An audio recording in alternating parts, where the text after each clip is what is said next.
What's happening, folks? Back with another reaction, back with some more Roxy music, and we're back to conclude the 1975 album Siren. Big thank you again to Seb. And the final track is Sultanesque. So, Sultan, it is an Arabic word. I think it was especially used for religious and political leaders in the Ottoman Empire. Esque as a suffix suggests it is of and or related to sultans, but there are no additional words to give us context, so I will try to follow what I can. I do wonder whether this will give us a regional narrative and or sonic setting for the tune. Let's listen and find out. This is Roxy Music, the track is Sultanesque, and it's the final song on their 1975 album, Siren. Woof.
what an ending tune. Okay, so it's an instrumental. There is not any narrative, certainly not a lyrical or vocal one. Although it does feel like there's a scene being painted here. I will say the whole track had this cycling, pulsing feel to it, and a lot of the sounds were sonically blurry for lack of a better word. And so it kind of felt like a sonic version of like a watercolor painting where the edges aren't clearly and sharply defined and they sort of bleed into each other, but if you zoom out there can be a distinct picture being painted.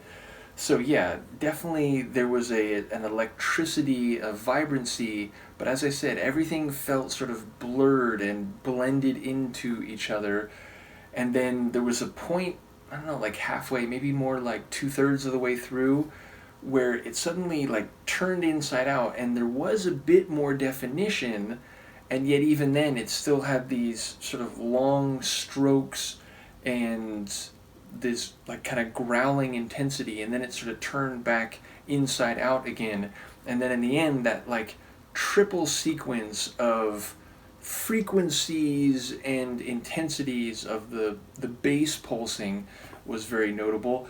I will say, like, for the first third or maybe first half of the tune, it felt like there was some very like actually more detailed and distinct sonic elements going on in the background. Like they were very low in the mix and they were behind this big pulsing cycling lower end sound, but that they were gradually getting a little bit louder, gradually getting a little bit louder, but then that like echo or like almost like a echoed wind sound got very, very intense, and then that was when that shift happened.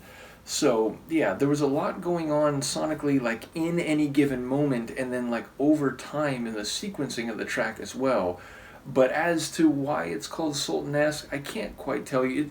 It didn't feel as overtly like Middle Eastern or something as I thought it might. So yes, in the end, like even among Roxy Music's catalog, this felt more experimental and more abstract, which is saying something.